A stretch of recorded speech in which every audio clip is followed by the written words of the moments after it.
Chapter 9 The Gerbil Jogger 2000 The next morning, Professor Poopypants came to school with an odd-looking miniature robot. "Look, children," he said, "I've created a new invention using the principles of science. I call it the Gerbil Jogger 2000.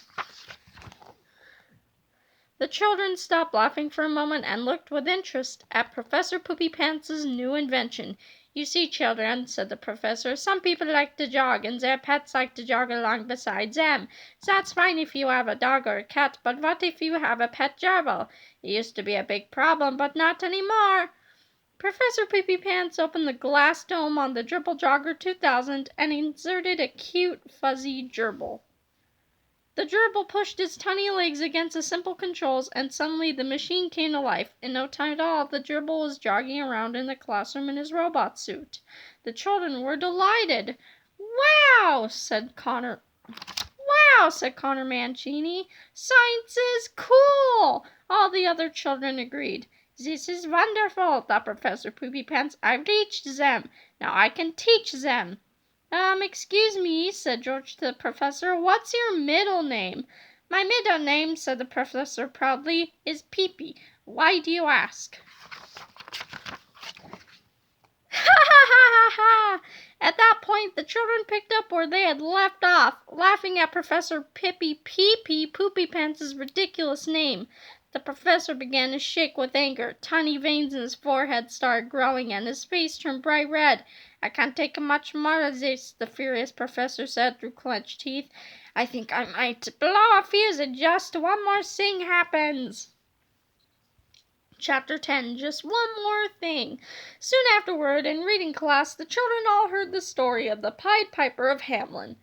"You know," said George, "that story gives me an idea." So George and Harold began working on their newest comic book, Captain Underpants and the Pied Pooper of Pequa.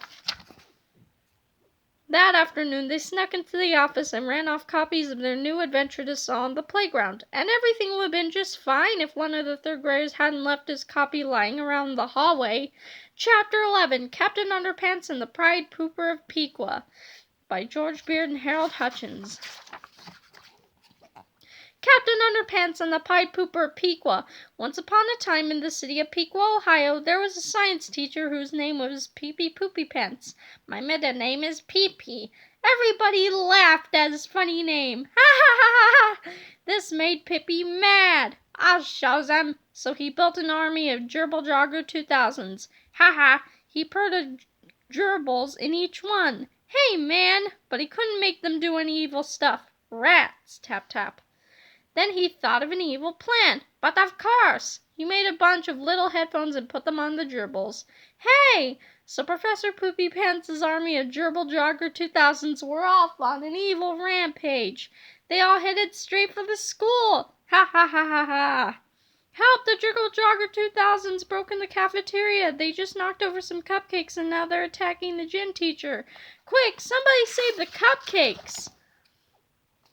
Professor Poopypants and his evil army rounded up all the children. "Follow me, ha ha! This looks like a job for Captain Underpants. What seems to be the problem? I'm taking these kids to be my slaves. And just who do you think you are? I'm Professor Poopypants. Ha ha ha ha ha ha ha!" Professor Poopypants was really mad, so he pressed a button on his bow tie, and his bow tie transformed him into a giant vroom vroom cyborg. Ka-chunk, ka-chunk, ha ha ha ha. Uh-oh, they had a big fight. But Captain Underpants was faster than a speeding waistband, more powerful than boxer shorts, owie, and able to leap tall buildings without getting a wedgie. Tra-la-la. Professor Poopypants chased our hero to an auto junkyard. I got you now, waistband warrior. Clunk. "Now I'm gonna crush you." Captain Underpants pressed a button on his utility waistband, and out popped the tiny toilet of truth. Captain Underpants aimed the tiny toilet of truth at Robo-Pippy. Flush! "I'm rusted." Captain Underpants saved the day. But what about the evil gerbils? They're not evil. Look, Professor Poopypants was controlling them with this. Is it music? No. Listen. "Babe, I got you, babe." Ah, help! Please, God, make it stop. This'll make anybody turn evil. So Captain Underpants destroyed the controller. Tra-la-la! Hallelujah! Crunch! Hooray for Captain Underpants! The end. Notice, all animal cruelty was simulated. No actual gerbils were forced to listen to Cher. Chapter 12, Professor P goes crazy. In his entire life, Professor Poopypants had never been as angry as he was at that very moment. As he stood in the hallway, something inside his fragile brain snapped. He began shaking and sweating uncontrollably. Suddenly, a wicked smile stretched across the professor's face. He staggered toward his empty classroom, mumbling to himself and giggling. He had hit rock bottom, and he decided to pull the rest of the planet down with him. Poopypants was going to take over the world. But before I can tell you that story, I have to tell you, oh, never mind. I'll just tell you that story. Chapter 13, Honey, I Shrunk the School. Professor Poopypants opened the storage closet in his classroom and took out the Shrinky Pig 2000 and the Goosey Girl 4000. He also grabbed the empty Gerbil Jogger 2000 and stumbled outside with his inventions. The crazed professor giggled wildly to himself as he aimed the Goosey Girl 4000 at the Gerbil Jogger 2000. Glazert! Suddenly, the Gerbil Jogger 2000 grew 10 stories high. Professor Poopypants began his long climb up the side of the giant Gerbil Jogger 2000. It took almost an hour, but eventually he reached the huge glass dome at the top and squeezed his way inside. "Mommy," said a little boy who was walking by with his mother, "a little old man just crawled into a giant robot suit and is about to take over the school." "Oh, for heaven's sake," said his mother, "where do you come up with this nonsense? Next you'll be telling me that a giant man in his underwear is fighting the huge robot in the middle of the city." Professor Poopypants was now in control of the colossal Gerbil Jogger 2000. He reached down with his mighty arm and picked up the Shrinky Pig 2000 and aimed it at the school. Blazerk! But then, just then, George and Harold looked out the window. "Hey," said George, "isn't that the gerbil robot thingy?" "Yeah," said Harold. "Why is it so big?" "I don't know," said George, "but it's getting bigger by the second." Said Harold, "I don't think it's getting bigger. I think we're getting smaller."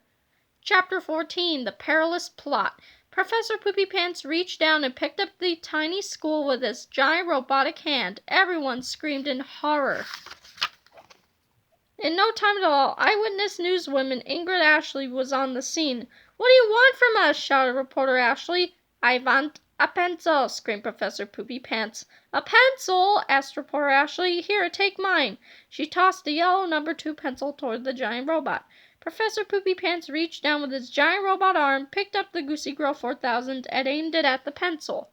Glazert! The pencil grew back to the size of a tree trunk, and Professor Poopypants grabbed it. "Follow me," he said. The giant robot led the news crew to the center of downtown Pequa. There he found 3 large white billboards. He put down the Shrinky Pig 2000 and the Goosey Girl 4000 and began writing on the billboards with his giant pencil. Chapter 15, The Name Changer Chart 2000. Professor Poopypants spent several minutes jotting down a complex code on the 3 giant billboards. George and Harold, along with nearly 1,000 of their fellow shrunken students, watched the mad professor from the terrifying clutch of his giant robot hand. "What is that crazy guy up to?" asked Mr. Krupp from his office window. "I tell you," shouted Professor Poopypants, "everybody on the planet must now change their normal names into city names using these 3 charts. Anyone who refuses will get shrunk."